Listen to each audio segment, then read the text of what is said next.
راستے میں چل رہے ہیں، کسی برج پہ چل رہے ہیں، آپ نے گاڑی چڑھا دی. تو یہ جو ہر چیز کو مذہب کی اینک سے جب آپ دیکھیں گے، بحیثیت انسان نہیں دیکھیں گے، تو آپ کے لیے یہ مسئلہ ہوگا. اور ہمارے یہاں بنیادی طور پہ یہی مسئلہ ہے کہ ہم چیزوں کو مذہب کی اینک سے دیکھتے ہیں، اور جو ہے وہ انسانی نقطۂ نظر سے نہیں دیکھتے. اگر مذہبی اینک سے دیکھ رہے ہیں تو مجھے بتائیں، جو ملینز آف لوگ فلسطین کے لیے یورپ میں نکل رہے ہیں، how would you explain them? ہوں، اس میں تو کرسچنز بھی ہیں، مسلم بھی ہیں، جیوز بھی ہیں، ایتھیسٹ بھی ہیں، اسکیپٹکس بھی ہیں، ایگنوسٹکس بھی ہیں، وہ سب انسانیت کے لیے نکل رہے ہیں. لیسبین ہے، سب وہ کر رہے ہیں. اس لیے کہ وہ کسی حد تک چیزوں کو انسانی نقطۂ نظر سے دیکھتے ہیں. ہم ابھی تک ہر چیز کو مذہبی نقطۂ نظر سے دیکھتے ہیں. اسی لیے ہمیں اپنے ملک میں ہندو لڑکیوں کو اگر زبردستی مسلمان کیا جاتا ہے تو تو وہ واہ نظر واہ نہیں. ہوتی ہے.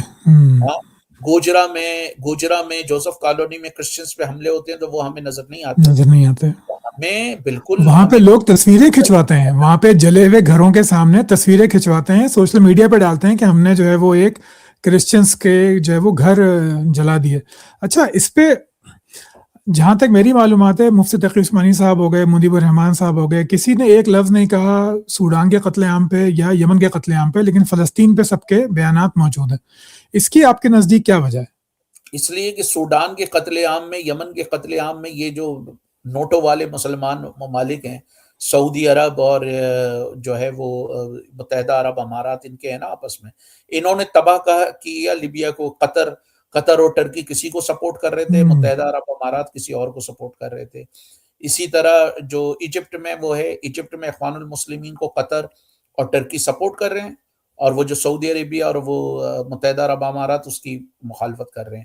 یمن میں پہلے سعودی عرب اور متحدہ عرب امارات مل کے یمنیوں کا جنازہ نکال رہے تھے، اور اب جو ہے ان کے آپس کے بھی اختلافات ہو گئے. اب وہ سامنے آ گیا. آگ کسی حد تک ایران کی شکل میں ان کے گھروں پہ دستک دینا شروع ہوئی ہے. تو ان لوگوں نے یہ لازم ہے، تقی عثمانی اور جتنے بڑے مولوی ہیں ان کے سعودی عرب سے تاریخ مراسم میں، یہ کبھی کوئی ایسی بات نہیں کریں گے جو سعودی مفادات کے خلاف جائے گی. تو یہ بات آپ فلسطین کے مسئلے سے قطع نظر ہٹ کے، اس بات میں کوئی شک نہیں کہ 70,000 کے قریب فلسطینیوں کو قتل کیا گیا، ظلم جو سے. قابل مذمت ہے. لیکن بھائی، آپ 5 لاکھ یمنیوں کو کیسے بھول سکتے ہیں؟ آپ 5 لاکھ سے زیادہ سوڈانیوں کو کیسے بھول سکتے ہیں؟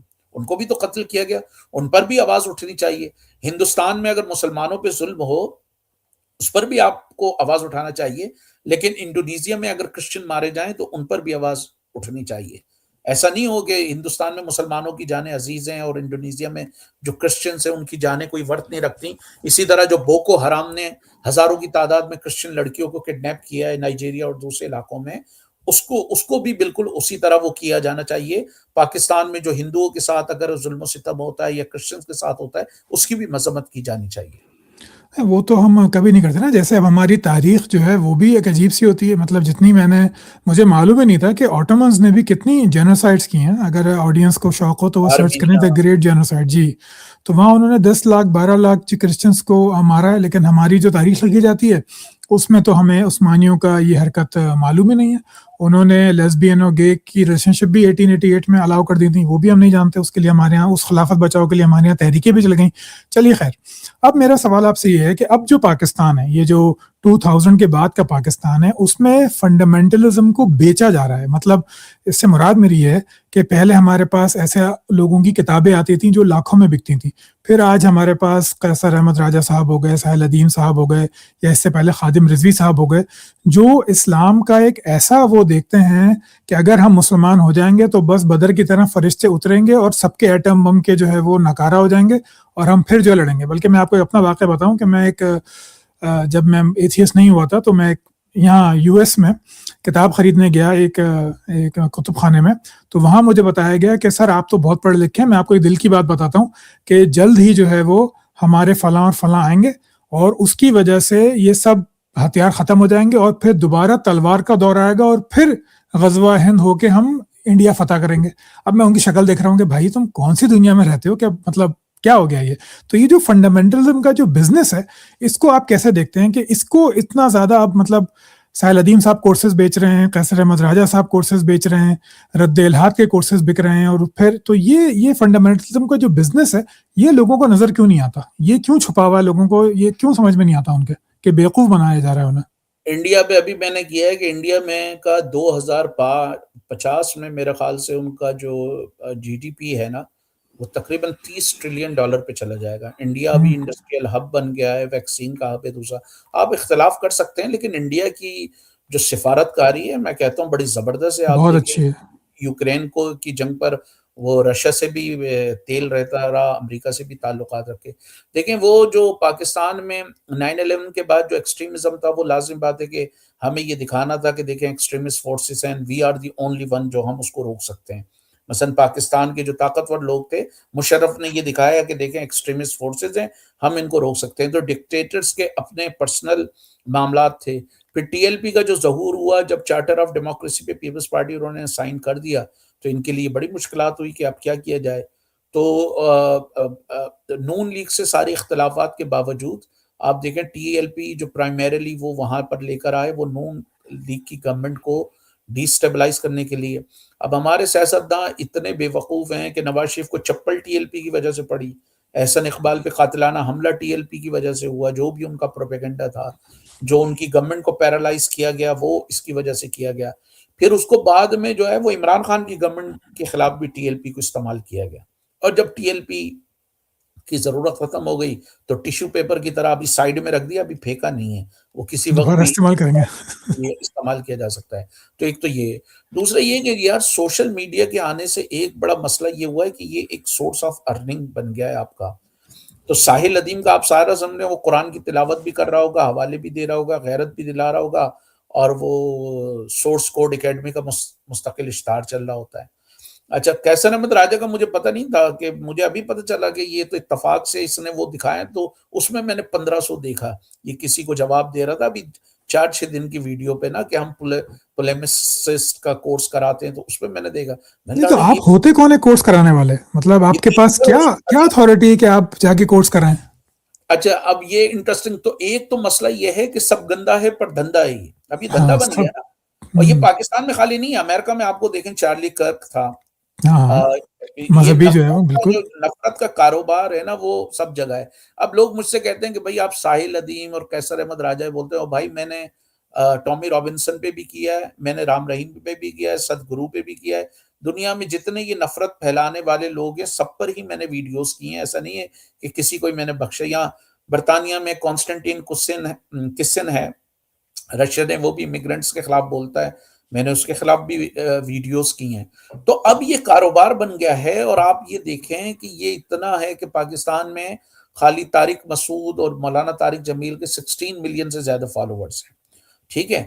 پھر ایک اور نفرت پھیلانے والا عالمی سطح پہ جو ایلن مسک ہے اس کے 500 ملین سے زیادہ ہیں. ہوں، جو ٹرمپ ہے اس کے تقریباً 87 ملین سارے اگر آپ لگا لیں 87 ملین یا 70 ملین سے زیادہ بنتے. اور وہ اوپنلی کہتا ہے کہ جو ہیٹی کے جو امیگرنٹس ہیں یہ بلیاں کاٹ کے کھا جاتے ہیں، ہوں. اور لوگ اس کو بائی بھی کرتے ہیں. تو اب یہ جو ہے نا بہت بڑا دھندا بن گیا. اسی طرح وہ انڈیا میں آپ دیکھ لیں رادھے رادھے گرو جی والا وہ جو ہے بابا، اس کی کتنی فالوئنگ ہے، وہ خود جیٹ میں جا رہا ہے. سد گرو کی آپ فالوئنگ دیکھ لیں، بابا رام دیو کی فالوئنگ امریکہ دیکھیں. میں بہت ہیں سدگرو کے بھائی، ہال بک ہوتے ہیں، وہ کانسرٹ ہوتے ہیں اس کے، لاکھوں لوگ آتے بالکل. ہیں اس میں.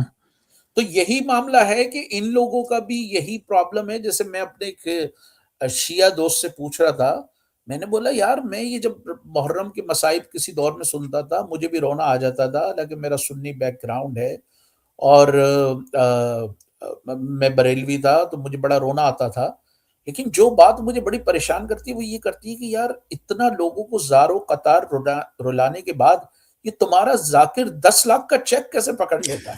یہ خدا کی قسم میرے سمجھ میں نہیں آتا کہ بندہ زار و قطار رو رہا ہے، وہ سینہ پیٹ رہا ہے، اس کے بعد ذاکر جو ہے وہ 10 اس لاکھ کا کے بعد چیک بھی لے لیں.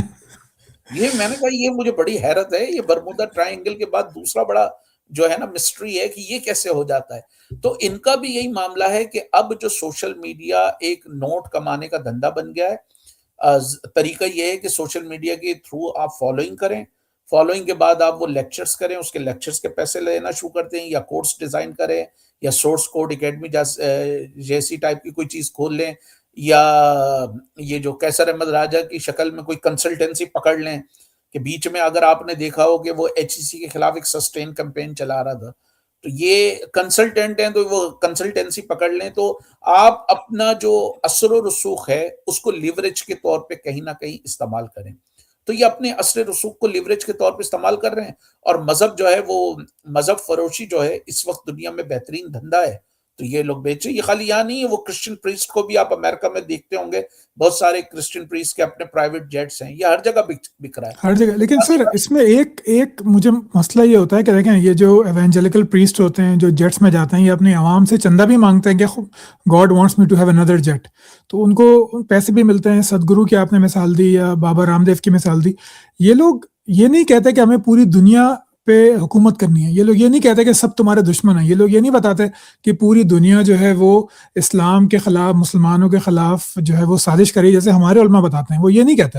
جیسے سدگرو کی انر انجینئرنگ ہے، بڑی اچھی کتاب ہے، اس سے آپ اپنے مسائل حل کر سکتے ہیں، ڈپریشن کم کر سکتے ہیں، مقصدیت حاصل کر سکتے ہیں.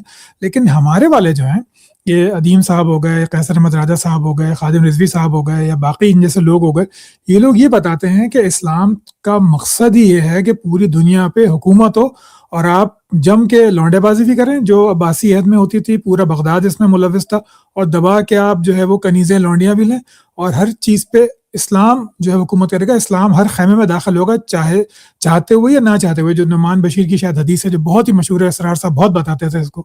تو یہ ایک آپ کو فرق نظر نہیں آتا کہ ان دو میں، کہ مذہب کو تو وہ بھی بیچ رہے ہیں، لیکن وہ یہ نہیں کہہ رہے کہ مذہب کو استعمال کرو اور سب پہ حکومت کرو. لیکن ہمارے والے یہی ہاں چورن بیچ دیکھیں رہے ہیں. ان کا وہ سب کے بزنس، ہاں سب کے بزنس ماڈل ڈیفرنٹ ہوتے ہیں نا، ان کے بزنس ماڈل ڈیفرنٹ ہیں. مثلا یورپ میں یا امریکہ میں اتنے سیکچولی فرسٹریٹڈ لوگ نہیں ہیں. ہمارے مسلم بالکل. معاشروں میں سیکچولی فرسٹریٹڈ زیادہ لوگ ہیں، تو ان تو کو یہ نظر وہاں آتا پہ ہے کہ جب میں غلبہ ہو جائے گا، اسلامی غلبہ ہو جائے گا تو کنیزیں ملیں گی، لونڈیاں ملیں گی، باندیاں ملیں گی. آپ دوسروں کو تو چھوڑیں، مبشر لقمان کسی عالم سے پوچھ رہا تھا کہ اگر ہم نے انڈیا کو مغلوب کر لیا تو پتہ نہیں وہ کترینہ کیف یا کون سی کہہ رہا تھا کہ بالی ووڈ ایکٹریس کو کیا ہم لونڈیا بنا سکتے ہیں. تو یہ آپ کو نظر آ رہا ہوتا ہے یہ کہ سوال بھی کتنا گھٹیا ہے. یہ کتنا ہمارا گندا معاشرہ جو سوال ہے ہے. ہمارا معاشرہ جو ہے وہ کتنا سیکشولی فرسٹریٹڈ ہے. اسی لیے بی بی سی کے سروے میں بھی یہ نظر آتا ہے کہ سب سے زیادہ مساجد بھی ہمارے ملک میں، سب سے بڑے تبلیغی اجتماعات بھی ہوتے ہیں، ایک بڑی تعداد دوسرے یا تیسرے چوتھے نمبر پہ حج کرنے بھی جاتی ہے، عمرے کرنے بھی جاتی ہے، اور سب سے زیادہ پورنوگرافی بھی ایکسس بھی ہم لوگ کرتے ہیں. کہ تو ایجپٹ وہ اور پاکستان ہمیشہ ٹاپ 5 میں رہتے ہیں پورن دیکھنے میں. ہاں اچھا. اب دوسرا یہ ہے کہ ان لوگوں کو پتا ہے کہ جی مذہبی نعرے بازی پر یہ نوجوانوں کو یہ خواب دکھا کے پوری دنیا پہ آپ غلبہ کریں گے، پوری دنیا پر آپ قبضہ کریں گے، یہ دکھا کر آپ اپنی فالوئنگ بڑھوا سکتے ہیں. آپ جو ہے وہ ایک بہت بڑے تھنکر اور مفکر بن سکتے ہیں، اور اس میں آپ کا بزنس چلے گا. اب دیکھیں نا ساحل ادیم کے چھوٹے بھائی زریاب نے دیکھا کہ یار یہ تو بڑا بھائی بڑا کما رہا ہے، وہ بھی اب لے کر آ گیا. ابھی میں نے کل پرسوں وہ کوئی روحانیت وغیرہ کے ہیں، وہ کچھ صوفی یا ایک روحانی ایسا کچھ. روحانیت بیچ رہا ہے، ایک وہابیت بیچ رہا ہے، دونوں بیچ رہے ہیں. وہ ابھی جن کا بتا رہا تھا کہ جن جو ہے وہ جن کے حوالے سے واقعات بتا رہا تھا، تو اس نے دیکھا کہ یار اس میں تو بڑا پیسہ ہے، تو اس نے بھی وہ بھی لگ گیا. اس نے کہا اچھا، چل جی میں ان سے لگا. واقف نہیں ہوں. ان کی فالوئنگ بھی بڑھ رہی ہے، ان کو بھی اب مل رہے ہیں فالوئنگ. ان کے بھی گریجولی جو ہے وہ بھی گریجولی بڑھ رہے ہیں. تو یہ بزنس ماڈل کا فرق ہے. جو انڈیا میں بزنس ماڈل ہے مذہب بیچنے کا وہ ڈیفرنٹ ہے، امریکہ میں ڈیفرنٹ ہے. لازمی بات ہے امریکہ پوری دنیا پہ ڈومیننٹ ہے، تو ان کو یہ کہنے کی ضرورت ہی نہیں کہ ہم پوری دنیا میں ڈومیننٹ ہو، وہ ہاں، بکے گا نہیں بات نا. اور بکے گا نہیں. یہاں پر جو ہے ہم ڈومیننٹ نہیں. اچھا اب یہاں پر ہمارے لوگ یہ سوال نہیں کرتے کہ بھائی جن لوگوں نے پوری دنیا پہ غلبے کا نعرہ لگایا، پہلے آپ ان کو تو دیکھیں کہ انہوں نے کیا کیا. ہم نے اس غلبے کے نعرے کے چکر میں سیریا کا جنازہ نکال دیا، لیبیا کا جنازہ نکال دیا، یمن کا جنازہ نکال دیا. سوڈان مسلمانوں کا سب سے بڑا ملک تھا بائی ٹیریٹری، ٹھیک ہے، وہاں پر ہم نے انتہا پسندی کر کے اس کا جنازہ نکال دیا. پاکستان میں 33,000 سے زیادہ لوگ مر گئے. تقریباً $100 بلین سے زیادہ کا پاکستان کے لوگ کہتے ہیں کہ ان کو نقصان ہوا. نقصان ہوا سوریا ان میں چیزوں میں. 1,10,00,000 لوگ بے گھر ہوئے، تقریباً 5,77,000 سے زیادہ مرے. اور تقریباً سیریا میں اب جو ایسٹیمیٹ آ رہے ہیں 1 ٹریلین سے زیادہ کا وہ آ رہا ہے. جو ورلڈ بینک کا نقصان ہے ایسٹیمیٹ ہے جی. وہ تقریباً 400 بلین ڈالر سے زیادہ کا ہے، $300 بلین کا. جو سیریا کی اپنی منسٹری کہہ رہی ہے 1 ٹریلین. اچھا اب یہ جو پوری دنیا پہ قبضہ کرنے جہادی نکلے تھے، افغان طالبان اپنے چوہے میں بند ہیں، $21 بلین امریکہ ان کو دے چکا ہے. اگر اچھا، یہ امریکہ کوئی نہیں پہلے پتا تھا. ہاں یہ کوئی نہیں مزید پتا وہ تھا کہ امریکہ ہی پال رہا ہے انہیں. سگار جو اسپیشل انسپیکٹر جنرل آن افغانستان ہے، افغانستان ریکنسٹرکشن، اس کی آپ رپورٹ پڑھیں. اس نے ابھی سال 6 مہینے پہلے کانگریس میں دی کہ $21 بلین افغانستان کو وہ دے چکے ہیں. اب وہاں پہ کیا ہے، 1/3 کے قریب آبادی وہاں پہ تقریباً بھاگ رہی ہے، بھاگنے کی کوشش کر رہی ہے.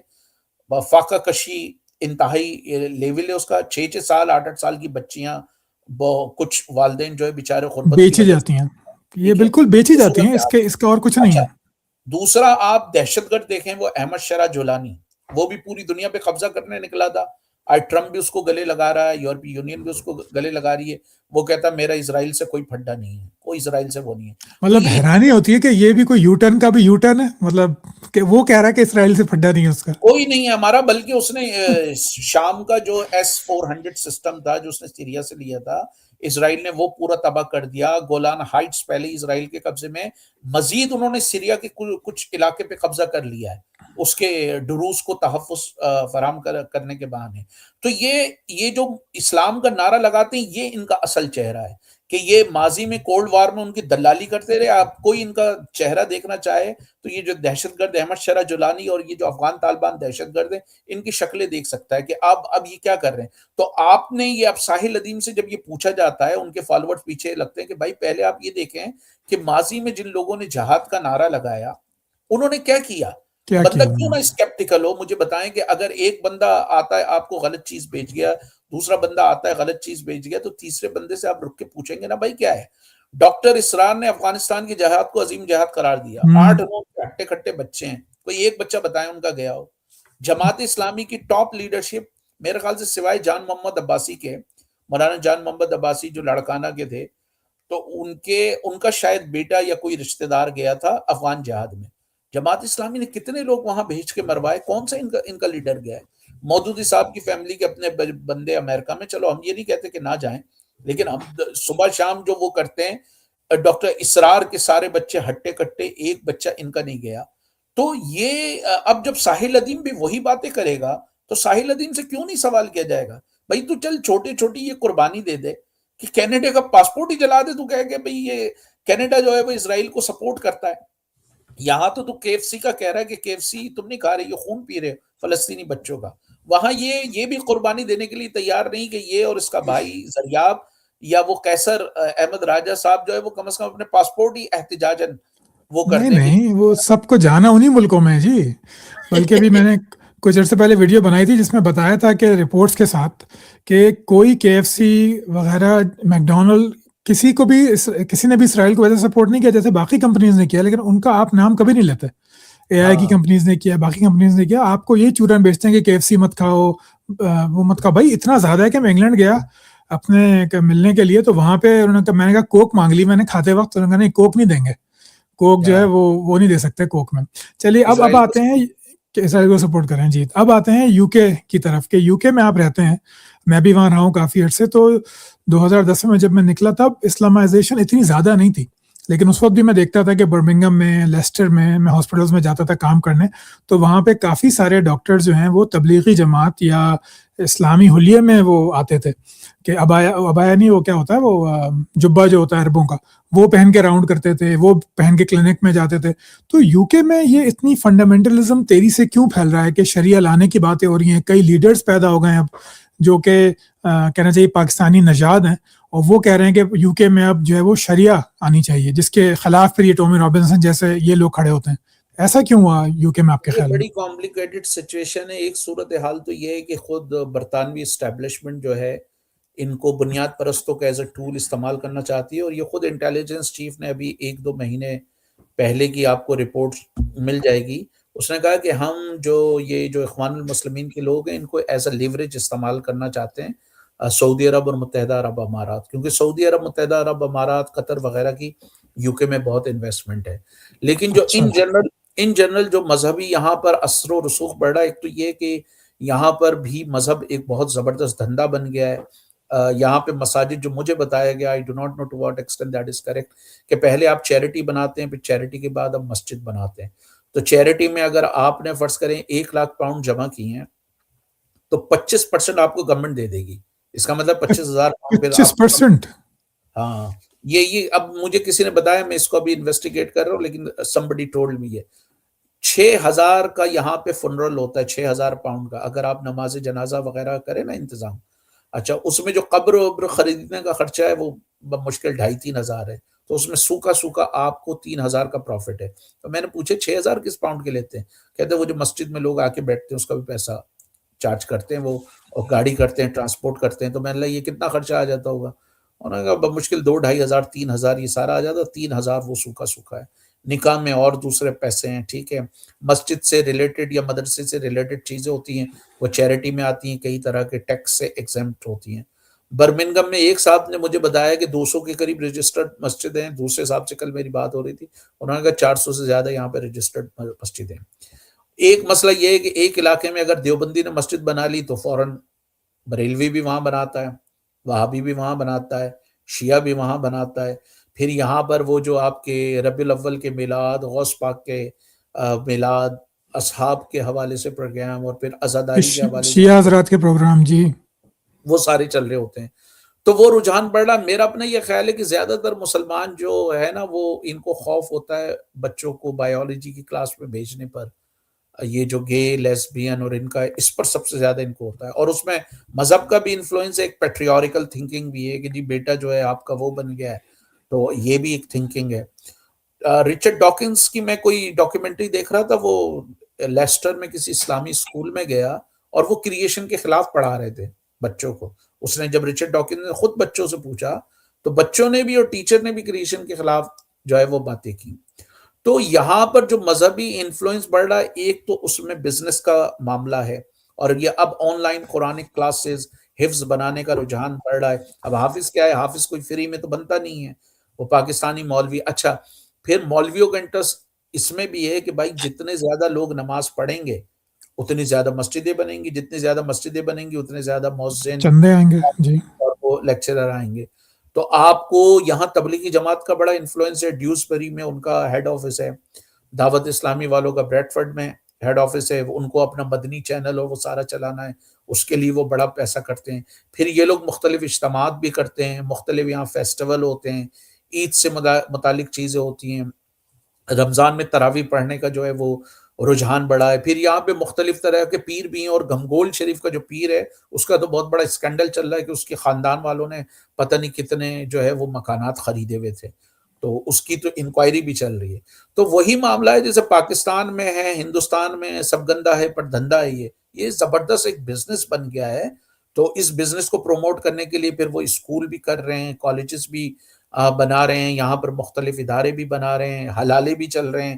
ابھی ایک مولوی نے الزام لگایا، صومالی مولوی نے کسی سلافی مولوی پر برمنگم میں، کہ جی انہوں نے حلالے کی دکان کھولی ہوئی ہے اور وہ پیسے لیتے ہیں، اس طرح حلالہ کراتے ہیں. کچھ اس نے الزام لگایا کہ ملٹیپل شادیاں کر رہے ہیں، جسے وہ مثلا شیعوں میں متا کہتے ہیں اور سنیوں میں مسیار کہتے ہیں غالباً. مسیار کہتے ہیں، نکاح مسیار. تو وہ کہتے ہیں کہ اس طرح کے یہاں پر دھندے چل رہے ہیں. وہ دونوں مولوی ایک دوسرے پہ الزام لگا رہے ہیں.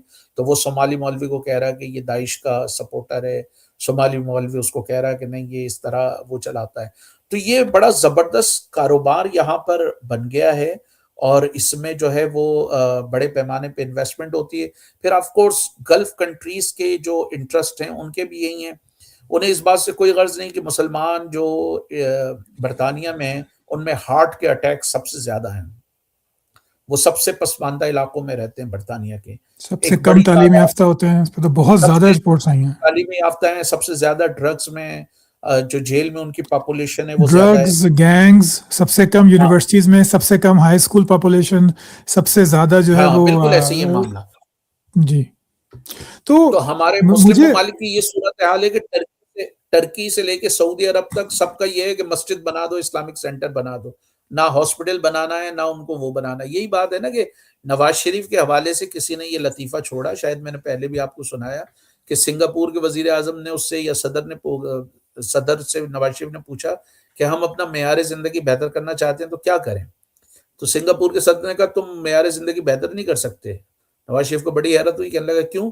کہتا ہے یار تمہاری زندگی موت کے بعد شروع ہوتی ہے، تو تمہیں کیا ضرورت ہے اس کو صحیح کرنے کی. مسلمانوں کا یہی المیہ ہے کہ بھائی زندگی موت کے بعد شروع ہوتی ہے، لیکن یہ زندگی اللہ کا سب سے بڑا تحفہ بھی تو ہے۔ آپ کسی غار میں اگر ہیں اور اس غار میں کوئی آکسیجن نہیں آ رہی، تو پہلا کام تو آپ یہی کریں گے نا کہ آکسیجن کا بندوبست کہ کریں گے۔ تو کھڑکی آپ اس کھودیں کہیں جا زندگی میں کے. آ گئے ہیں، ہاں اس زندگی میں آ گئے ہیں، اس کے جو لوازمات ہیں وہ آپ کو کرنے پڑیں گے۔ تو یہ جتنے، بلکہ ابھی میں کوئی ڈاکیومنٹری دیکھ رہا تھا، I just want to verify it، وہ بتا رہا تھا کہ اوور دا ایئر سعودی عرب نے $90 بلین خرچ کیے ہیں انہیں پہ، مساجد، اسلامک سینٹر اور یہ سارے اثر و رسوخ کے لیے۔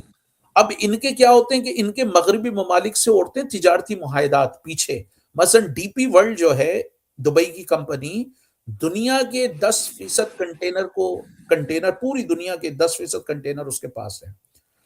متحدہ عرب امارات کا وہ کوئی 26% یا 12 سے 26% جی ڈی پی کو کنٹریبیوٹ کرتی ہے، اور دبئی کا، خالی دبئی کی اسٹیٹ کا 36% کنٹریبیوشن ہے۔ تو وہ جو ہے نا، وہ اسلامک فنڈامنٹلزم کو پروموٹ کر کے جو ہے وہ اس کو یا مسجدیں بنا کے، مدارس بنا کے، اسلامک سینٹر بنا کے یہاں پر ایک اثر و رسوخ حاصل کرتے ہیں، اور پیچھے جب مغربی حکومتوں سے کوئی بات چیت ہوتی ہے تو اس کو ایز اے لیوریج یوز کرتے ہیں۔ تو اب $90 بلین آپ تصور کریں، $5 بلین میں پورے افریقہ سے آپ ایبسولوٹ پاورٹی ختم کر سکتے ہیں۔ یو این ڈی پی کی ایک رپورٹ میں پڑھ رہا تھا، پرانی تھی، اس نے کہا $50 بلین میں دنیا کے 126 سے زائد جو ترقی پذیر ممالک ہیں، sanitation, primary health care, primary education اور بنیادی ضروریات پوری ہو جائیں گی جی، چار اس میں۔ تو سوال یہ پیدا ہوتا ہے کہ یہ مسلم ممالک جن کے پاس دولت، تیل کی دولت میں نہار ہیں، یہ کیوں مسلم ممالک میں یار اسکول، ہاسپٹل، یونیورسٹیز، پینے کا صاف پانی، سینیٹیشن، اس کو جو ہے ہیلپ آؤٹ کرنے میں مدد کیوں نہیں کرتے؟ کیوں یہ ملیشیا کو پال رہے ہوتے ہیں؟ کیوں یہ مولویوں کو پال رہے ہوتے ہیں؟ کیوں یہ وہاں پہ فرقہ واریت پھیلا رہے ہوتے ہیں؟ یہ اہم سوال ہے۔ تو انگلینڈ میں بھی اب فرقہ واریت پھیل رہی ہے۔ عدنان رشید ہیں یہاں پہ ایک مولوی، وہ صبح شام شیعوں کے خلاف جو ہے وہ بکرا ہوتا ہے، ان کے خلاف وہ کر رہا ہوتا ہے۔ تو یہاں پر وہ لازم بات ہے کہ یہ جو مختلف فیکٹر ہیں، مذہب ایک دھندا ہے، عرب ممالک کی یہاں پہ مداخلت ہے، اس کے علاوہ یہاں کے اپنے جو مولوی ہیں ان کے ویسٹڈ انٹرسٹ ہے، اس کی وجہ سے یہاں پہ ریلیجیوسٹی بہت بڑھ رہی ہے۔ ایک اور بات میں پوچھنا چاہوں گا، جو میرا تاثر تھا کہ جب میں انگلینڈ میں رہا ہوں، 5-6 سال میں نے گزارے ہیں وہاں پہ، اور میں بڑا اس وقت مطلب مسلمان تھا، تو میں نے یہ محسوس کیا تھا کہ یہاں پہ جو علماء اس وقت تھے جو اسلامک اسکولز کھول رہے ہیں، باقی کام کر رہے ہیں، لیکن وہ لوگوں میں ڈر بہت پیدا کرتے ہیں کہ اگر تمہارا بچہ جو ہے وہ یونیورسٹی چلا جائے گا تو وہ بگڑ جائے گا، اگر تم نے اپنی بیٹی کو پردہ نہیں کروایا تو وہ یقیناً کسی گورے کے ساتھ زنا کرے گی اور حرامی بچے پیدا کرے گی، اگر تمہارے بچے جو ہیں وہ گورے کے اسکول میں چلے جائیں گے اور اسلامک اسکول میں شام کو نہیں آئیں گے تب جو ہے وہ گمراہ ہو جائیں گے۔ جبکہ پھر اس وقت ہی وہاں پہ میں نے اسکینڈل دیکھے، وہی معاملات جو بچوں کے ساتھ پاکستان میں ہوتے ہیں وہی معاملات وہاں بھی ہونے شروع ہو گئے تھے۔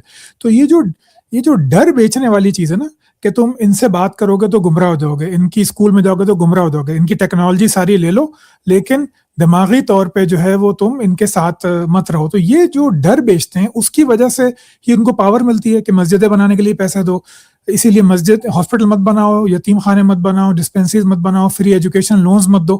یعنی یہودی اپنے بچوں کو لونز دیتے ہیں، یعنی اپنی کمیونٹی میں لونز دیتے ہیں وہ یونیورسٹی میں جانے کے لیے۔ پاکستانیوں کے اندر یا مسلمانوں کے اندر ایسا کوئی نظام نہیں ہے، آپ وہاں پہ مسجد بناتے ہیں۔ بلکہ جب میں وہاں تھا تو ایک مولوی صاحب آئے جو جمعے کے خطبے میں یہ بتا رہے تھے کہ کموڈ پہ بیٹھ کے مسنون طریقے سے استنجا کیسے ہوتا ہے۔ یعنی میں نے کہا بھائی تمہارا دماغ خراب تو نہیں؟ یہ یعنی میں خود گواہ ہوں اس کا کہ آپ کموڈ پہ بیٹھ کے سنت سے استنجا کیسے کریں گے؟ یہ انگلینڈ کی بات ہے، یہ پاکستان کی بات نہیں ہے۔ تو یہ جو ڈر بیچا جاتا ہے، اس کی یہ کوئی منوپلی ہے ان کی کہ لوگوں کو ذہنی طور پہ غلام بناؤ، ڈر بیچ کے، جس طرح ہم نے جو دیوبند نے کام کیا تھا کہ نہ انگریزی پڑھیں گے، نہ انگریزی سنیں گے، نہ بات کریں گے، اپنے ککونز میں بند رہیں گے۔ تو یہ ہم کو تو مزید جاہل کر رہے ہیں یہ آپ۔ بالکل، یہ آپ بات صحیح کہہ رہے ہیں کہ وہ تو اچھا ہوا کہ وہ انہوں نے استنجا کی بات کی، انہوں نے سانس روکنے کی بات نہیں کی، ورنہ پاکستان میں تو وہ سانس روکنے وضو ٹوٹ روزہ ٹوٹ جائے گا۔ دیکھیں بھائی، سیدھی سی بات یہ ہے، وہی بات ہے کہ سیدھا یہ دھندا ہے پاکستان میں۔ اگر موڈس آپرینڈی آپ دیکھیں، پہلے آپ خوف بٹھائیں، اور خوف تو بڑی پروڈکٹ ہے۔ اور میں سمجھتا ہوں وہ جو عامر خان نے پی کے بنائی تھی، یا او مائی گاڈ جو اس نے بنائی تھی پریش راول نے، اس طرح کی ہزاروں فلمیں کہیں جا کر بنے تو میرے خیال سے ان معاشروں میں، پاکستان ہندوستان کے معاشروں میں کچھ ہو سکتا ہے، ورنہ بڑا مشکل ہے۔ اب دیکھیں پاکستان میں اگر مذہبی جماعتوں کا آپ طریقہ کار دیکھیں کہ مذہبی جماعتیں پہلے ایک ماحول پیدا کرتی ہیں، اس کے بعد وہ پروڈکٹس لاتی ہیں۔ مثلا تبلیغی جماعت کے اگر آپ ہو گئے، تبلیغی جماعت نے پہلے ماحول پیدا کیا سارا۔ اب جب آپ نے ماحول پیدا کر لیا تو کیا ہوا، فرض کریں کہ جی کل آپ تبلیغی جماعت میں ہو جائیں تو آپ اپنے بچے کو بیکن ہاؤس سے اٹھا کے اقرا روضۃ الاطفال مدینۃ الاطفال میں ڈالیں گے۔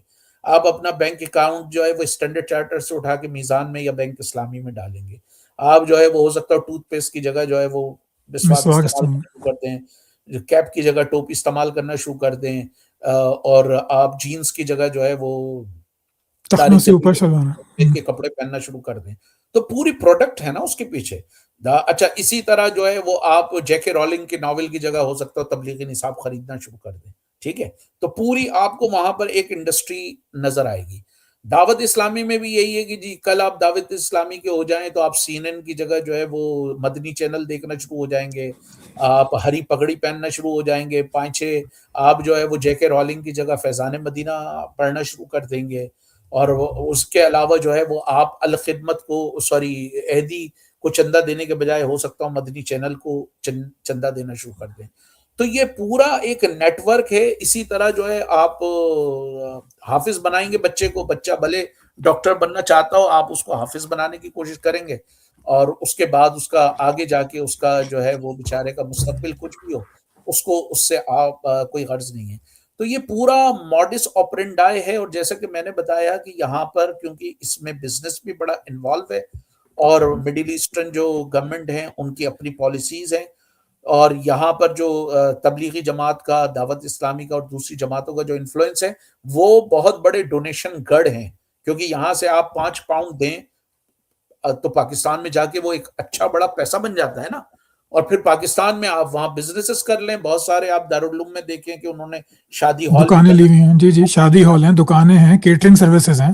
یہ ساری چیزیں پھر آپ کا تو یہ ساری چیزیں بزنس سے بڑی زیادہ ریلیٹڈ ہیں۔ میرا ایک دوست ہے لوٹن میں، وہ بتانے لگا وہ یہ پیسے ویسے پاکستان بھیجتا ہے نا، تو لاہور میں اس نے نوٹ کیا کہ ایک عورت آتی ہے لاہور میں پیسے بھیجتی ہے کسی کو نا، بابا کو۔ تو ایک دن اس نے آؤٹ آف کیوریوسٹی پوچھ ہی لیا، کہنے لگا کہ یار یہ آپ کیا کرتی ہیں، کس کو بھیجتی ہیں؟ کہتی ہیں اس نے بندش کی ہوئی ہے، میری بیٹی کو بند کیا ہوا ہے۔ تو کو کہتا میں سمجھا کہ اس کی بیٹی کو اس نے لاہور میں بند کیا ہوا ہے۔ کہتا کہاں لاہور میں بند کیا ہوا ہے؟ کہتی نہیں یہاں برطانیہ میں بند کیا ہوا ہے۔ کہتا کہ نہیں وہ بابا کیا برطانیہ میں رہتا ہے؟ کہتی نہیں وہ لاہور میں رہتا ہے۔ اس نے کہا لاہور میں رہتا ہے تو یہاں کیسے بند کر دیا؟ کہتا اس نے بس میری بیٹی کو کہا کہ کمرے سے نکلنا نہیں ہے، تو وہ کمرے سے بالکل نکلی نہیں ہے، تو وہاں پہ بند ہے جب تک بابا نہیں کیا جب برین تک واشنگ بابا ہے! نہیں بولے گا وہ کمرے سے نہیں نکلے گی۔ تو یہ میں خالی بتا رہا ہوں کہ اس طرح کے یہاں پہ معاملات چل رہے ہوتے ہیں۔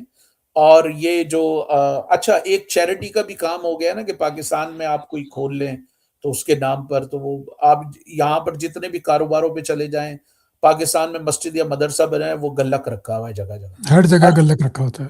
کہ جی یہ ڈڈیال میں بن رہا ہے، تو یہ میرپور میں بن رہا ہے، تو یہ کینیڈا میں بھی ایسا ہی ہے کہ جب میں جاتا ہوں وہاں پہ تو ہر پاکستانی یا انڈین دکان کے اندر جو ہے نا ایک مسجد کا، مدرسے کا گلک رکھا ہوتا ہے کہ ہاں اس میں آپ پیسے ڈالیں۔ اچھا یہ علماء، آپ اپنا تجربہ بتائیے گا، لیکن جب تک میں انگلینڈ میں رہتا تھا کبھی بھی یہ بات نہیں کرتا کہ پاکستان مسلمان کمیونٹی میں ڈرگس کتنی بڑھ گئی ہیں، تعلیم کتنی کم ہے، یہ لوگ سیکس آفینڈرز سب سے زیادہ ہوتے ہیں۔ بلکہ ابھی جو 2025 میں رپورٹ آئی ہے کہ جس میں پاکستانی ٹیکسی ڈرائیورز کس طرح منظم ہو کے نابالغ بچیوں کا ریپ کرتے تھے، پھر ان کو فلیٹس میں لے جا کے کرواتے تھے، مطلب ان کو صلاح عام ہے یاران نقطہ داں کے لیے ٹائپ، وہ ان کا گھر تھے ان کے، میں وہ لفظ نہیں بولنا چاہتا، کہ وہ نابالغ بچیاں آ کے ان کو ڈرگز بھی دیتے تھے، ان کو ڈراتے بھی تھے، دھمکاتے بھی تھے، ویڈیوز بھی بناتے تھے، جس پہ اتنی رپورٹس اب شائع ہوئی ہیں، کتنے گینگز انہوں نے پکڑے ہیں، کتنی جگہ سے پکڑے ہیں انہوں نے۔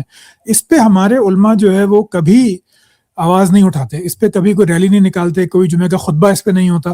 تو یہ کس طرح کی بات ہے کہ ہم ان سیکس آفینڈرز کو آخر کھلے عام کیوں کہنا چاہیے؟ انگلینڈ میں جو سیکس آفینڈرز ابھی آئے، اسکینڈل سامنے آیا ہے، اس پہ کیوں کچھ نہیں کہتے؟ بھائی دیکھیں اس میں تو ایک نیچرلی مینٹیلٹی کا مسئلہ ہے. جب ذاکر نائک کہے گا کہ اللہ تعالیٰ جو ہے ریپسٹ کو معاف کر دے گا لیکن مشرک کو معاف نہیں کرے گا، جب اس طرح کی باتیں کرے گا کہ آپ کسی، اور یہ کوئی خالی ذاکر نائک نہیں، اور بھی بہت سارے مولوی یہاں پر جو مسلم دنیا کے، انڈونیزیا کے، ادھر ادھر کے مولوی ہیں، وہ اس طرح کی باتیں کرتے ہیں. تو ایک آپ کو یہ تسلی تو ہو گئی نا کہ جی آپ بخشے جائیں گے، ٹھیک ہے نا. ہاں جی، تسلی تو دوسرا ہو گئی. دوسرا یہ ہے کہ لازم بات ہے کہ فار رائٹ نے بھی اس کو اٹھایا ہے.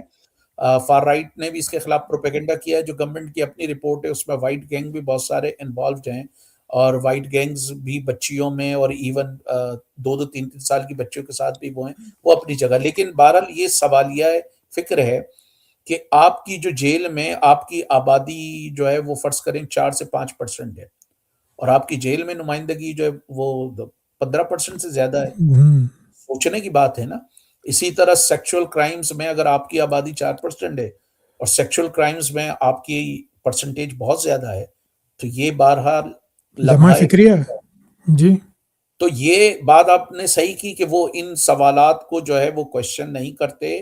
اور جب آپ مولوی صرف آپ کو یہ کہے کہ عورت کوئی چیز نہیں ہے سیکچول کموڈٹی کے علاوہ، اس کا کام ہی بس وہی ہے کہ آپ تصور کریں نا کہ جب آپ مثلا ساحل ادیم جیسا بھی آدمی جو کینیڈا سے پڑھ لکھ کر آیا، 4 4 سال کی بچیوں کا نکاح کرائے، مفتی طارق مسعود 4 4 سال کی بچیوں کو بیچے، جو ہے وہ ان کو بھیڑ بکریوں کی طرح بانٹ دے. یہاں پر بھی سارے انڈر ایج میرجز کو جو ہے وہ جسٹیفائی کرتے. تو آپ کے ذہن میں جب یہ ہے کہ 4 سال کی بچی کا نکاح ہو سکتا ہے، یا 6 سال کی بچی کا نکاح ہو سکتا ہے، یا 9 سال کی بچی کا جو ہے وہ آپ کی کنسمیشن کے لیے تیار ہوتی ہے، تو آپ کے ذہن میں یہ تو خیال آ گیا نا کہ اس سے سیکس لیجیٹمائز ہے. لیجیٹمیٹ ہے. یہ تو ایک آ گئی نا جو ایک نیگیٹو تھاٹ ہے. حالانکہ اگین میں اس پہ یہ کہوں گا کہ غامدی سمیت بہت سارے ایسے مسلم تھنکر ہیں جو کہتے ہیں کہ جی وہ انڈر ایج لڑکیوں سے نہیں ہونی چاہیے شادی، لیکن وہ فرنج ہیں، وہ مین اسٹریم نہیں ہے. یہاں کے مین اسٹریم جتنے مولوی ہیں سب اس کو جسٹیفائی کرتے ہیں. تو یہ ایک بنیادی طور پر معاملہ ہے. دوسرا میرا خیال سے ایک کلچرل فرق بھی ہے، کیونکہ بہت سارے پاکستانیوں کا، انڈینز کا جو پہلا انگریزی کلچر سے انٹریکشن ہوتا تھا ماضی میں یا ہوا ہے، وہ بلو فلموں کے ذریعے ہوا ہے. اب بلو فلموں میں وہ جو دکھاتے ہیں کہ وہ لڑکی ذرا سی ہنسی 2 منٹ میں وہ تیار ہو گئی، وہ ہو گئی. تو یہ مینٹیلٹی لوگ لے کر آتے ہیں انکانشیسلی. حالانکہ یہاں پر وہ اگر عورت یا کوئی لڑکی آپ کو ڈارلنگ بھی کہہ رہی ہوتی ہے، وہ بیچاری اس کا کرٹیسی میں مطلب، کہہ رہی ہاں، اس کا اس مطلب یہ نہیں ہوتا. ہوتا ہے کہ بس اب میں تیار ہوں. تو ہمارے ہاں یہ بڑا تیسرا پرابلم یہ ہے کہ ہم یہ جو لوگ یہاں پر آتے ہیں، جن معاشروں سے آتے ہیں، وہ انتہائی سیکچولی فرسٹریٹڈ فرسٹریٹڈ ہوتے ہیں، بند ہوتے ہیں. اس کو کریں. تو ہم ان کی آزادیوں کا، یہاں کی آزادیوں کا پھر جو ہے وہ غلط جو ہے وہ فائدہ اٹھاتے ہیں اور اس کو ایکسپلائٹ کرتے ہیں. تو اگر ہم ان مسائل پر واقعی توجہ دیں، تھوڑا سا ہم ریفلیکٹ کریں، اگین فار رائٹ کا پروپیگنڈا بھی، اس پروپیگنڈے سے ہٹ کر ہمیں اپنے طور پہ بھی اپنا احتساب کرنا چاہیے. سوچنا چاہیے کہ ہماری کمیونٹیز میں یہ تمام چیزیں کیوں بڑھ رہی ہیں، ہماری کمیونٹی میں یہ تمام چیزیں کیوں ہو رہی ہیں. تو میرے خیال سے اس کا پھر کوئی ہم حل جو ہے وہ تلاش کر سکتے ہیں اگر اس کو ہم پونڈر کریں، تھوڑا سوچیں. ٹھیک ہے، چلیے جی، 1.5 گھنٹہ ہو گیا. تو اب چونکہ میں تو ایک ایتھیسٹ ہوں، تو میں یہ ہرگز نہیں چاہوں گا کہ میں صرف اسلام کو اور مسلمانوں کو اور علماء کو برا بھلا کہوں اور جو ہے وہ ویوز سمیٹوں. تو اگلے جو ہے وہ 15-20 منٹ یا آدھے گھنٹے جتنا بھی آپ ٹائم لینا چاہیں، آپ کے خیال سے جو مسلمان آج پاکستان میں موجود ہیں، جن کے بچے جو ہیں وہ ٹین ایجر ہیں، ان کو کیا پڑھنا، کیا پڑھانا چاہیے؟ تاریخ کے بارے میں، مذہب کے بارے میں ان کا نقطہ نظر کیا ہونا چاہیے آپ کے خیال سے؟ دیکھیں، سب سے پہلے تو انہیں میرے خیال سے تاریخ پڑھنا چاہیے، کیونکہ ہمارے ہاں تاریخ کے معاملات بڑے کمزور ہیں. ہمیں پتہ ہی نہیں عباسیوں کا، امویوں کا، جو آپ کے سلجوقی ترک تھے، مملوک تھے، ان سب کو ہمیں پڑھنا چاہیے. یہ بڑی انٹرسٹنگ چیز ہے. اور میں اس بات کا قائل ہوں کہ آپ دنیا کا کوئی مذہب مونولیتھک نہیں ہوتا، ان کو مذہب کی مختلف انٹرپریٹیشن سننی چاہیے، اور ان انٹرپریٹیشن کو سننے کے بعد جو ہے ان کو اپنی دنیا خود ڈسکور کرنا چاہیے. کریٹیکل انداز میں دیکھنا چاہیے. ہمیں لوگوں کی پوجا نہیں کرنا چاہیے. ہم لوگوں کا احترام کر سکتے ہیں، ہمیں ان کی ورشپ نہیں کرنا چاہیے. آپ کی جو پچھلے سوال کی طرف تھوڑا سا میں آؤں گا، جو میری یہاں پر مختلف لوگوں سے بات ہوئی، جی، جی۔ جس میں ایسے بھی جو تھے مسلمانوں کے بڑے کٹر دشمن، وہ یہ بات کرتے ہیں کہ دیکھیں بھائی، یورپ میں ایک کرٹیسزم کی ایک طویل ہسٹری رہی ہے۔ جب ہم کہتے ہیں کہ اسلام کمپیٹیبل نہیں ہے یا مسلمان کمپیٹیبل نہیں ہے تو اس میں پرابلم ہے۔ مثلا آپ دیکھیں فوئر باخ نے حضرت عیسیٰ کے وجود سے انکار کیا، انکار کر دیا بہت سارے لوگوں نے جو ہے وہ حضرت عیسیٰ پہ کہ کرٹیسائز کہانی کیا۔ ہے صرف، جی۔ کرٹیسزم کے حوالے سے وہ بتا رہے ہیں کہ مسلم علاقوں میں جو اب انگریز ٹیچر پورے یورپ میں جو گوری ٹیچر پڑھاتی ہیں وہ خوفزدہ ہیں، وہ سیلف سینسرشپ کرتی ہیں۔ آپ کو پتہ ہے نا فرانس میں ایک ٹیچر کا قتل ہو گیا تھا، وہ کوئی ایکسپلین کر رہا تھا۔ جی۔ تو ایک وہ ہے، دوسرا یہ کہ اگر آپ غور سے دیکھیں وہ یہ کہتے ہیں کہ یار دیکھو، جو ایون افریقہ کا بھی کرسچن آ رہا ہے نا، وہ چڈا شڈا بھی پہن لیتا ہے، ٹھیک ہے، وہ جو ہے دارو شارو بھی پی لیتا ہے، وہ پب میں بھی بالکل۔ چلا جاتا ہے، تو وہ کسی لیول آف کمپیٹیبلٹی ہے۔ جو مسلمان ہے نہ وہ دارو پیتا ہے نہ وہ پب جاتا ہے، وہ جبہ پہن رہا ہوتا ہے۔ اچھا، خوراک کے معاملے میں بھی ڈفرینٹ ہے، یہ خوراک کے معاملے میں بھی ڈفرینٹ ہے۔ تو ایک یہ سلسلہ چل رہا ہے کہ یہ کمپیٹیبلٹی کا ایشو ہے۔ دوسرا جو لباس ہے، جو یورپ جو افریقہ یا لیٹن امریکہ کی عورت آ رہی ہے، اس کے اور یورپین کے لباس میں، اسپیشلی خواتین کے لباس میں کسی حد تک مماثلت ہے یا تھوڑا بہت شائبہ ہے مماثلت کا۔ آپ کے ہمارے ہاں جو اسپیشلی چلیں حجاب تک تو بات کسی حد تک صحیح ہے۔ یہ جو بالکل جو زیادہ تر یورپ کے لوگوں کو فرائٹن کرتا ہے نا، وہ یہ مکمل برقع کرتا ہے۔ جی، جی، جی۔ یہ ایک ننجا ہاں جو ہوتا ہے۔ گلوز بھی پہنے ہوئے، وہ ہوں۔ 29 کے ٹمپریچر میں، اور ان کو یہ بات بڑی حیران کن لگتی ہے کہ یار 29 کے ٹمپریچر میں ہماری جان نکلی ہوئی، یہ عورت کس طرح بیچاری، تو وہ اس کو یہ دیکھ رہے ہوتے ہیں کہ یہ مظلوم ہے، اس کو سبجوکیٹ کیا گیا ہے، اس پر جو ہے وہ ظلم ہو رہا ہے۔ تو ایک یہ معاملہ ہے۔ پھر جو یورپ میں انڈر ایج میرجز کو یہ جسٹیفائی کرتے ہیں، اس میں ایشو ہے۔ پھر یہ جو یہاں پہ مسلم مولوی بات کر رہے ہوتے ہیں قبضہ کرنے کی، تو یورپ میں سرٹن کرسچن سیکشنز ہیں جو مسلمانوں کو تاریخ کے تناظر میں دیکھتے ہیں کہ یہ ویانا میں آئے 16 سینچری میں، پھر 17 سینچری میں، پھر ان کو ایک پولش کمانڈر نے شکست دی، اس سے پہلے یہ 8 سینچری یا 9 سینچری قریب جو ہے یہ فرانس تک پہنچنے کی کوشش کر رہے تھے 8 سینچری میں، پھر وہاں سے میرے خیال سے چارلس مرٹل نے یا اس کے کسی رشتہ دار نے ان کو شکست دی۔ تو وہ اس کو اس طرح تناظر میں دیکھتے ہیں کہ یار یہ اگر آ جائیں گے، تو پھر یہ وہی جو کریں گے۔ نے ہم پر جو ہے ہمارے علاقوں پہ قبضہ کیا ہے، یہ دوبارہ ہوگا تو یہ چیزیں مسئلہ کریں گی۔ تو میرے خیال سے پاکستان میں نوجوانوں کو ایک تو تاریخ پڑھنا چاہیے، تھوڑا بہت فلسفہ پڑھنا چاہیے، شاعری پڑھنا چاہیے، اور شاعری سے آپ میں جو ہے نا ایک وہ تھوڑی سی سافٹنیس آتی ہے۔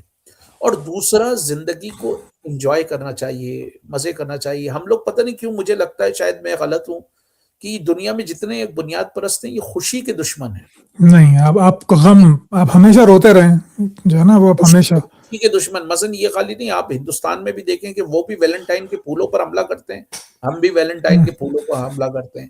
وہ بھی برتھ ڈے کو جو ہے وہ کرسچن کلچر اور غلط ویسٹرن سمجھتے ہیں، کلچر کرتے ہیں، ہم بھی ہم بھی یہی کرتے ہیں۔ کرتے ہیں۔ لیکن دونوں کی منافقت یہ، جو شاید میں نے پہلے بھی کہا تھا، کہ دیکھیں جو مغرب کی سب سے خطرناک چیز ہے ایٹم بم، اس پہ تو دونوں نے بھنگڑے ڈالے، وشوناتھ ہندو پریشاد، RSS، یہ بی جے پی، ہمارے ہاں جماعت اسلامی اور سارے اس سے بڑے خوش ہوئے اسلامی بم کہہ دیا اسے۔ اور جو مغرب کی بے ضرر چیزیں ہیں جو آپ کی خوشیوں کو بہتر کرتی ہیں، چاہے وہ میوزک ہے، آرٹ ہے، برتھ ڈے ہے، ویلنٹائن ہے، جس سے کسی انسان کا قتل نہیں ہو رہا، جس سے کسی ملک کی تباہی نہیں ہو رہی، اس کے ہم دشمن ہیں۔ تو ہمیں یہ سیکھنا چاہیے کہ یہ جو زندگی ہے، اس زندگی کی جو انجوائمنٹس ہیں، اس کو ہم ایک لیجیٹیمیٹ طریقے سے، ایک صحیح طریقے سے اس کو انجوائے کریں۔ اور آف کورس ہمیں جو ہے وہ نالج جو ہوتی ہے وہ ہولسٹک ہوتی ہے۔ تو اگر ہم سائنس کے، میڈیکل سائنس کے، جینیٹکس کے بھی اسٹوڈنٹ ہیں، ہمیں پولیٹکس، ہسٹری، سوشیولوجی، شاعری، لٹریچر، یہ ساری چیزیں پڑھنی چاہیے۔ اس سے آپ بہت زیادہ چیزوں کو سیکھتے ہیں۔ خالی آپ اپنے صرف سبجیکٹ پہ جب فوکس ہوتے ہیں تو بعض ٹائم آپ جب ہولسٹک اپروچ اپنانا چاہتے ہیں تو وہ ہولسٹک اپروچ نہیں ہو سکے گی اگر آپ کے سوشل سائنسز کے حوالے سے جو ہے آپ کی معلومات نہیں ہوگی۔ تو سب کو پڑھیں، مولانا مودودی کو بھی پڑھیں، اسرار کو بھی پڑھیں، مولانا وحید الدین کو بھی پڑھیں، جمال الدین افغانی اور آپ کا مولانا عبید اللہ سندھی وغیرہ کو بھی پڑھیں۔ لیکن اپنی دنیا خود کریٹ کریں، تنقیدی نظر سے پڑھیں، اپنی دنیا خود کریٹ کریں، اور میرا ذاتی مشورہ یہ ہوگا کہ کسی بھی نظریے یا کسی بھی مذہب کی اس آئیڈیالوجی کو فالو کرنے کی کوشش کریں جو انسانوں کے قریب ہو، جو آپ کو رواداری سکھاتی ہو، جو محبت سکھاتی ہو، جو انسانوں میں مذہب، زبان، فرقے، مسلک، عقیدے کے نام رنگ پر نسل جی. بناتی ہے۔ تو کوئی آپ ریکمینڈ کریں گے کوئی ایسے عالم دین جس کو ہر حال میں اوائڈ کریں، یا کوئی ایسے عالم دین جن کو ضرور پڑھیں، عالم دین ہو یا مذہبی فکر کے کوئی لوگ ہوں؟ بھائی ہسٹوریکلی تو آپ کو میں سمجھتا ہوں، دیکھیں مغربی کلچر نے بہت سارے اچھی علمی روایات وہاں پہ رہی ہیں، تو جیسے میں نے یہ اتنے سارے عالموں کا بتایا، ان کو بھی پڑھا جا سکتا ہے۔ اس کے علاوہ آپ جو ہے یہ ہسٹری میں سمجھتا ہوں ول ڈیوراں ہے، برٹن رسل ہے، ان کو آپ پڑھ سکتے ہیں۔ اروندھتی رائے ہیں ہندوستان میں، پنڈت جواہر لال نہرو کی کتاب ہے glimpses of world history, history اگر ہے. کسی کو میرے خیال سے ابتدائی طور پہ پڑھنی ہے، میرے خیال سے بہت اچھی کتاب ہے۔ ہاں، وہ اپنی بیٹی اور کو لکھے ہوئے خطوط ہیں، وہ جو انہوں نے ہاں، لکھے تھے اپنی خطوط بیٹی کو. بیسک خطوط جی. ہیں، تو بہت سادہ انداز میں انہوں نے اس کو لکھا ہے، اور وہ جو ہسٹری کو ایک آپ دیکھیں نا کہ سائملٹینیسلی 5 سینچری میں یونان میں کیا ہو رہا ہے یا مختلف علاقوں میں کیا ہو رہا ہے، تو وہ تھوڑی سی آپ کو اچھے طریقے سے آپ کو ملے گی۔ ہندوستان میں آپ میرے خیال سے یہ جو ڈاکٹر امبیڈکر ہیں، ان کی تحریریں یا ان کے interview, he was a great leader, ان کو بھی پڑھا جانا چاہیے۔ اسی طرح یورپین لٹریچر میں آپ بہت سارے لوگوں کو پڑھ سکتے ہیں، جتنے بھی بڑے بڑے فلسفی ہیں۔ میں خود نیچا کا ایک بہت بڑا کرٹک ہوں، لیکن نیچا کو آپ پڑھ سکتے ہیں، ایک اچھا فلسفی تھا۔ اور اسی طرح ویسٹرن سویلائزیشن میں اور جو دوسرے فلسفی ہیں، اس اور کے علاوہ دنیا میں جو جی. کلاسک ہیں میڈیویل ٹائم کے، جیسے الماری مجھے بڑا اچھا لگا۔ میں نے شاید پہلے بھی تذکرہ کیا تھا کہ الماری نے کہا کہ دنیا میں کچھ لوگ ایسے ہوتے ہیں جن کے پاس دماغ ہوتا ہے اور مذہب نہیں ہوتا، اور کچھ ایسے ہوتے ہیں کہ جن کے پاس جو ہے وہ مذہب ہوتا ہے، دماغ نہیں ہوتا۔ تو الماری بلائنڈ وہ تھا، شاعر بھی تھا، فلسفی بھی تھا، اور بچ گیا تھا مرنے سے، پھر اس کا تو آئس اس پہ تو الہاد کا فتویٰ ہے نا، مطلب اس پہ تو ملت تھا وہ تو، ہاں، مطلب لیکن ابو بچ ابو گیا تھا اللہ کہ مودری، ہاں اس وہ کے وہ شاگرد۔ ملت تھا، اور اس نے کہا قرآن کے خلاف بھی اس نے بڑا لکھا تھا. اچھا، آپ غامدی صاحب کے اسلام کو کیا درست سمجھتے ہیں؟ کہ مطلب یہ کہ as a way of life کہنا چاہیے، جو وہ بتاتے ہیں کہ جی میوزک بھی بہتر ہے، آپ کر سکتے ہیں with in certain bounds. Hamza Ali Abbasi صاحب جو ہیں ان کے بڑے فالوور ہیں، تو ایکٹنگ بھی اگر آپ کریں اور چند باؤنڈریز کو آپ رکھیں تو وہ بھی فنون لطیفہ کی چیز ہے، وہ ہرگز حرام نہیں ہے. اس میں وہ پھر امام شافعی کا کوٹ بھی کرتے ہیں کہ جی موسیقی کا بھی ان کو شوق تھا. تو یہ جو غامدیت کی ایک اصطلاح ہمارے علماء نے ایجاد کی ہے، بڑی نفرت انگیز انداز میں بولتے ہیں، اس کو آپ بہتر سمجھتے ہیں مسلمانوں کے لیے یا ان مسلمانوں کے لیے جو پاکستان سے باہر ہیں؟ دونوں کے لیے بتائیے. میرا خیال ہے دیکھیں، نسبتاً جو مین اسٹریم میں جو اپروچز ہیں، اس میں غامدی صاحب کی نسبتاً میں کہتا ہوں کہ میرے غامدی صاحب سے جو ان کا سرمایہ دارانہ نظام کی تعریف کرتے ہیں، اس سے میرے شدید اختلافات ہیں۔ میں نے اس پہ ویڈیوز بھی کی ہیں غامدی صاحب کے خیالات کے حوالے سے۔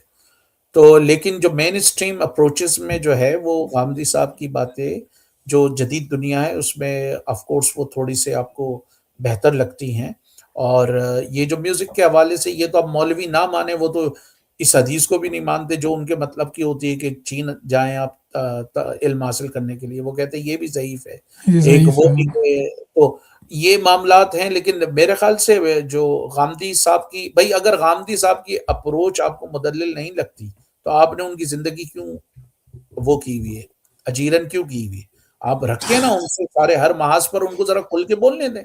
تو میرا خیال ہے جو موجودہ مین اسٹریم انٹرپریٹیشن ہے، اس میں غامدی صاحب کی انٹرپریٹیشن نسبتاً جو ہے وہ بہتر ہے۔ اور اسپیشلی غامدی صاحب کی جو بات مجھے بہتر لگتی، میں نے کم از کم ان کے منہ سے کبھی نہیں سنا، ہو سکتا ہوں میں نے مس کیا، کہ انہوں نے کبھی کسی کے خلاف دیا ہو کفر کا فتویٰ کہ اس کو قتل کر دو، اس نہیں کو قتل کر دو، یا یہ قادیانی ایجنٹ ہے یا یہ فلاں ایجنٹ ہے۔ تو نہیں. ٹھیک ہے بھائی، آپ گفتگو کریں، آپ اختلاف رکھیں، لیکن کسی بندے کو کسی کا ایجنٹ قرار دینا، زندگیوں کو خطرے میں ڈالنا، یہ بڑی خطرناک چیز ہے۔ تو غامدی صاحب کے حوالے سے مجھے جو بات بہتر لگتی وہ یہی لگتی کہ کم از کم وہ کسی کی زندگیوں کو خطرے میں نہیں ڈال رہے۔ وہ عموماً یہ کہتے ہیں کہ بھائی میری یہ رائے ہے، میرا نقطہ نظر ہے، میں نے بیان بھی کیا ہے۔ میرے خیال سے یہی ہونا چاہیے۔ اگر آپ جو موجودہ صورتحال ہے جس میں آپ کی ایک طرف ساحل ادیم کی انٹرپریٹیشن ہے جو 4 سے اس کا جو آئیڈیا وہ سلمان عہدہ ہے، سعودی عرب کا مولوی، ٹھیک ہے؟ جی تو شدید کیسر احمد بنیاد راجہ پرست. آئیڈیل جو ہے وہ ایک طریقے سے مولانا مودودی اور ڈاکٹر اسرار ہے. تو اس کی جو غامدی صاحب کی اپروچ ہے وہ نسبتاً جو مین اسٹریم انٹرپریٹیشنز ہیں ان میں میرے خیال سے بہتر انٹرپریٹیشن ہے، اور میرے خیال سے وہ نوجوانوں کی ایک سرٹن سیکشن کو جو ہے وہ فیسینیٹ بھی کرتی ہے، وہ اس سے ایگری بھی کرتے ہیں. لیکن لازمی بات ہے کیونکہ ریاست بھی ان کے نقطۂ نظر کو اتنا پسند نہیں کرتی. پاکستان کی سوسائٹی میں بائے اینڈ لارج جو ہے وہ قدامت پرستوں کا قبضہ ہے، تو وہ ان کو دیتے. جس طرح کیسر احمد راجہ یا ساحل ادیم جا کے جگہ جگہ یونیورسٹیز جامعات میں کرتے ہیں، غامدی صاحب تو اس طرح نہیں کر سکتے. اگر ان کو بھی یہ موقع دیا جائے کہ پورے پاکستان کی جامعات میں ان کو بھی جانے دیں اور ان کو بھی جانے دیں، ہاں پھر دیکھیں لوگ فالو کرتے ہیں. لوگوں کو ڈیسائیڈ کرنے دیں، اسٹوڈنٹ کو ڈیسائیڈ کرنے دیں کس کی بات ان کی ریشنل، کس کی بات ریشنل لگتی ہے ان کو. ٹھیک ہو گیا. اچھا اب جو ہے یہ جو اب ہمارے ہاں تنظیم اسلامی ہے مثال کے طور پہ، ان کا کافی کام ہے، جماعت اسلامی کا بہت کام ہے، تو نوجوانوں کو آپ کہیں گے کہ ان میں سے کسی کا حصہ بنے، یا تبلیغی جماعت ہے یا دعوت اسلامی ہے، مذہبی نیم مذہبی جماعتیں، تو آپ نوجوانوں کو مشورہ دیں گے کہ ان کا لٹریچر پڑھیں جیسے انگلینڈ میں حزب التحریر ہے، یا یہ کہ ان کو اوائڈ کرنا چاہیے؟ بھائی پڑھ تو سکتے ہیں، لیکن یہی معاملہ ہے کہ پڑھ کر اگر آپ نے یا تو ان پر پڑھنے کے ساتھ ساتھ ان کی تنقید پڑھیں تو میرے خیال سے صحیح ہے، ورنہ پورے یورپ میں جو تباہی ہے وہ تو بنیادی طور پر، اور مسلم دنیا میں جو تباہی ان کی وجہ سے آئی ہے نا. بھائی کہاں ڈاکٹر اسرار نے گلوبل کیلیفیٹ قائم کی، ہاں کہاں اسامہ بن لادن نے، کس نے گلوبل کیلیفیٹ قائم کی. ہاں کوئی اس نہیں کا کر رزلٹ سکا. یہ ہوا کہ پاکستان، افغانستان، عراق، شام، لیبیا، یمن، صومالیہ، یہ سارے ممالک تباہ ہوئے. افریقہ میں نائجیریا دیکھ لیں، کینیا دیکھ لیں، اور ان کے جو سرٹن علاقوں پہ بوکو حرام اور وہ سارا ہے معاملہ. تو ان کی ایکسٹریمسٹ آئیڈیالوجی ہے. اور حزب التحریر کی بھی بہادری یہ ہے کہ ذرا سا برٹش گورنمنٹ نے جب ڈنڈا گھمایا تو انہوں نے پہلے یہ نعرہ لگاتے تھے خلافت ان یو کے، ذرا سا وہ ڈنڈا گھوما صرف نیشنلٹی کا انہوں نے تھوڑا سا کہا کہ کینسل کر دیں گے، کہا بھی نہیں، مثلا تھوڑا سا اشارہ دیا، دھمکی دی ہلکی سی. نعرہ لگایا کہ کیلیفیٹ آؤٹ سائڈ یو کے. ان کی صورت حال ہے، پہلے ہی کیلیفیٹ لگاتے تھے کہ انہوں نے ذرا سا. تو مسئلہ یہ ہے، یہ جتنے مذہبی، زیادہ تر آپ ریلیجیوسٹی کہیں گے نا، لوگ کہتے ہیں کہ جاہل لوگ اور یہ دیہاتی لوگ اس کے پیچھے ہیں، ایسا نہیں ہے. ان کے جو انٹلیکچوئل آئیڈیولوگ ہیں وہ سب مڈل کلاس ہی ہیں. حسن بننا، کتب، ایمن الزواری، آپ یہ دیکھ لیں، مولانا مودودی، ڈاکٹر اسرار، یہ سب مڈل کلاس یہ تھے. اور آپ ساری ان کی کمپوزیشن دیکھیں، اخوان المسلمین کی، آیت اللہ کاشانی کی، اس کی ماسچومی پارٹی کی، جماعت اسلامی کی، doctors, engineers, chart accountant, professionals. میرا جو اپنا انالیسز ہے، آئی میں بھی رانگ، یہ جو مڈل کلاس میں ایک چاہ ہوتی ہے کہ وہ کسی طرح اپر کلاس کا حصہ ایلیٹ بنے. کلاس میں آ جائیں. جی اپر کلاس ان کو حقارت سے دیکھتی ہے کہ تم اسٹرگل کرنے والے ہو، اسٹرگل ہو، ٹھیک ہے نا. پھر یہ مڈل کلاس یہ کرتی ہے کہ یہ مذہب کا ایک لبادہ اوڑھ کر کے جی ہم متقی ہیں، پائس ہیں، اور پھر وہ اپر کلاس کے لوگ کہتے ہیں یہ مغرب زدہ ہیں، یہ بے حیا ہیں، یہ فحش لوگ ہیں. تو وہ جو نیچا نے ایک جگہ کہا تھا نا، اس نے کہا تھا کہ پہلے آپ میں فرسٹریشن ہوتی ہے، پھر ریزنٹمنٹ ہوتی ہے، پھر ریزنٹمنٹ کے بعد آپ ایک خیالی دنیا بنا لیتے ہیں جس میں آپ متقی ہوتے ہیں اور آپ کا رائیول جو ہوتا ہے جی وہ جی، جیسے ہم لوگوں نے باطنی خلافت ایجاد کر لی کہ ہاں ایک فقیر دوسرے فقیر کو خلیفہ بنا کے بھیج رہا ہے ادھر ادھر کہ جی اس کی سب کہانیاں ہیں. پھر اچھا آخری سوال میرا آپ سے، یہ بہت لمبی ہو گئی ہماری گفتگو، کہ یہ جو ایک مسلمانوں میں خاص طور پہ جو انڈین پاکستانی اوریجن کے جو مسلمان ہیں یا ایجپٹ کے جو مسلمان ہیں، وہ ایک گلوریفیکیشن آف دا پاسٹ، ان کو ماضی کا ایسا یوٹوپک ویو دیا جاتا ہے کہ بھائی جو ہے وہ نہ کوئی غلام بنایا جاتا تھا، اور غلام بناتے تھے تو غلام بن کے بھی وہ خوش ہوتے تھے، نہ مسلمانوں نے کوئی برائی کی، نہ انہوں نے کچھ اور کیا. اس گلوریفیکیشن کا جو نتیجہ نکلتا ہے وہ آپ کا ایک غلط ویو پوائنٹ ہے. خیر اس کو چھوڑ دیتے ہیں. یہ جو گلوریفیکیشن آف دا پاسٹ ہے، اس سے نوجوانوں کو کس طرح بچنا چاہیے کہ ان کو وہ پرانے، چاہے وہ صحابہ ہوں، چاہے وہ حکمران ہو، چاہے وہ کوئی بھی مسلمان حکمران ہو، وہ اس کو ایز اے انسان دیکھیں. محمود غزنوی، نادر شاہ ابدالی، یہ لوگ مسلمانوں کے ہیرو نہیں تھے، یہ ایک عام بادشاہ تھے.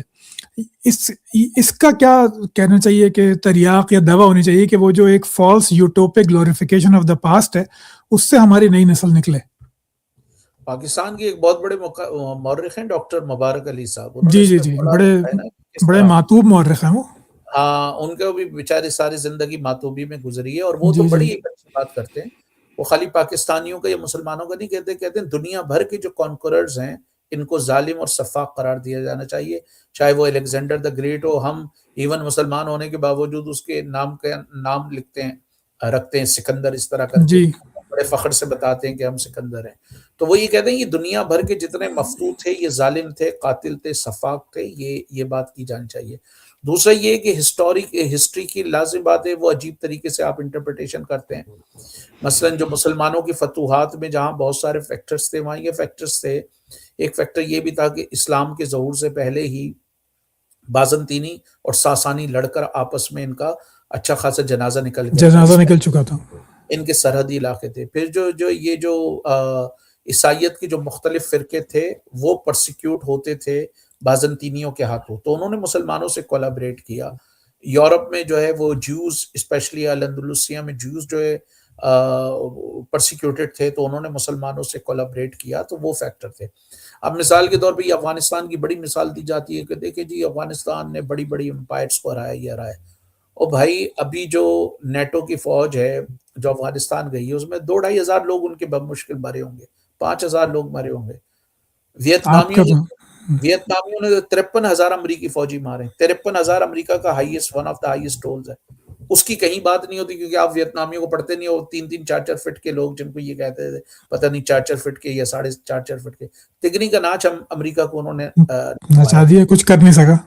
لیکن ہم یہ افغانستان کو گلوریفائی کرتے ہیں. حالانکہ افغانستان کے کچھ علاقوں میں رنجیت سنگھ نے ان کو ڈیفیٹ کی. انٹرسٹنگلی موجودہ پاکستان رنجیت سنگھ کا تحفہ ہے کیونکہ رنجیت سنگھ نے ہمیں یہ علاقے فتح کر کے دیے. تو پاکستان کا ایک طریقے سے اصل خالق جو ہے وہ رنجیت سنگھ ہے. سر جی کیا کہہ رہے ہیں سر جی؟ اس کی تو ریلز بن جائیں گی. کیا کہہ رہے ہیں؟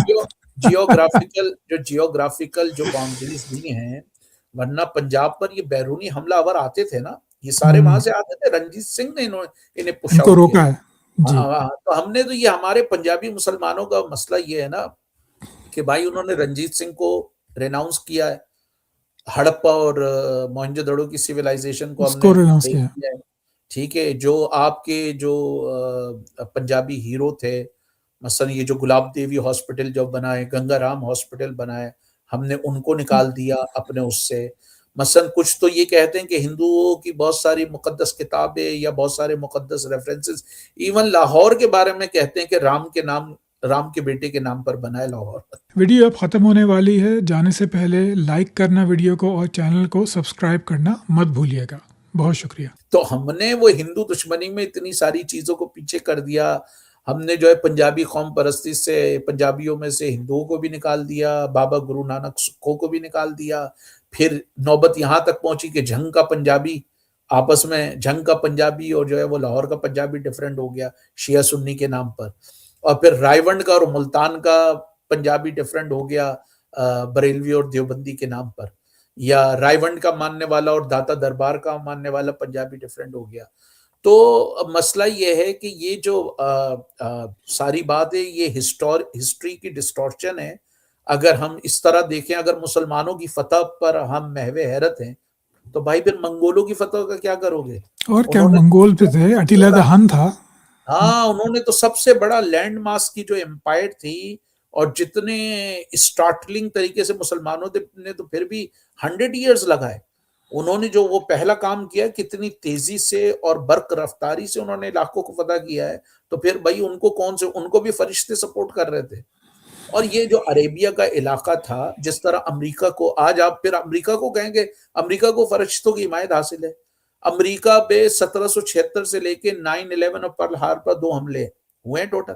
اب اس میں ایک فیکٹر پورا اٹلانٹک ہے نا، اتنی بڑی نیچرل باؤنڈریز ہے، اس کو کون کراس کرے گا یار؟ ایگزیکٹلی ناممکن ہے. تو یہ جو جیوگرافی میں ہم نیچرل باؤنڈری کہتے ہیں یا انٹرنیشنل ریلیشن میں، امریکہ اور بہت سارے ممالک کو یہ سہولت حاصل رہی کہ ان کو نیچرل باؤنڈری ملی. تو اگر ہم تاریخ کا صحیح تناظر دیکھیں، تاریخ کو صحیح طریقے سے پڑھیں، تو میرے خیال سے یہ گلوریفیکیشن ختم ہوگی، اور یہ جتنی ہم پیور مثلا زمین و آسمان کی قلابیں ملاتے ہیں آٹومن امپائرس کے حوالے سے، حرم انہوں نے بنائے، انگریزی میں یہ جو فریٹریسائڈ کی ٹرم ہے کہ بھائی برادر کشی، یہ انہوں نے کی، انہوں نے اور ایجاد کی جی، ہمیں ایمانداری سے ایکسیپٹ کرنا چاہیے کہ آٹومنس نے بڑے پیمانے پہ جو ہے وہ آرمینینز جینوسائڈس کو کی ہیں مارا بھی، اور جی بڑے پیمانے پہ یہ جو جانصاری فورس بنائی، یہ سارے کرسچن بڑی جی جی تعداد میں جینسریز جی جی ینیچری یا جینسریز کو کہا جاتا ہے، ہاں، تو یہ کرسچن بچوں کو اغوا کر کے ان کی ٹریننگ کر کے وہ بناتے تھے، اس پہ ہم بالکل، کبھی کوئی بات نہیں کرتے، یہ کون سا اسلام ہے؟ ہاں، اس پر کوئی فخر تھوڑی کیا جا سکتا، جو بات غلط ہے وہ غلط ہے، لیکن ہمارے یہاں مسئلہ یہ ہوتا ہے کہ حکمرانوں کا دفاع ہی ہمارے لیے اسلام بن جاتا ہے، تو ہمیں اس چیز سے اجتناب کرنا چاہیے میرے خیال سے۔ چلیں جی، بہت بہت زبردست اتنی آپ نے گفتگو کی ہے، اس پہ جو ہے نا میرے خیال سے بہت سارے بت بھی ٹوٹیں گے، اور آپ پہ میرے خیال سے بہت سارے فتوے بھی آئیں گے اب کہ لگنے آپ دے جو ہیں وہ چلیے جی آڈینس، بہت بہت شکریہ، آپ نے ہماری گفتگو سنی۔ میری جاتے ہوئے گزارش آپ سے یہ ہے کہ عبدالستار صاحب کا چینل ہے رائزنگ اسٹارز، وہ بالکل ایسے جیسے وہ آج فی البدی کھل کے بولتے ہیں، وہ وہاں بھی ایسے ہی بولتے ہیں، میں خود اس کا سبسکرائبر ہوں، بڑے مزے سے ان کی بات سنتا ہوں، اور پھر 15 منٹ کی گفتگو میں مجھے 1 گھنٹے سے زیادہ سوچنے کا سامان مل جاتا ہے، تو ان کو میں دوبارہ ضرور بلاؤں گا، کسی اور موضوع پہ ان کی کھلی ڈلی مزیدار باتیں سنیں گے۔ اپنا بہت خیال رکھیے گا، اللہ حافظ۔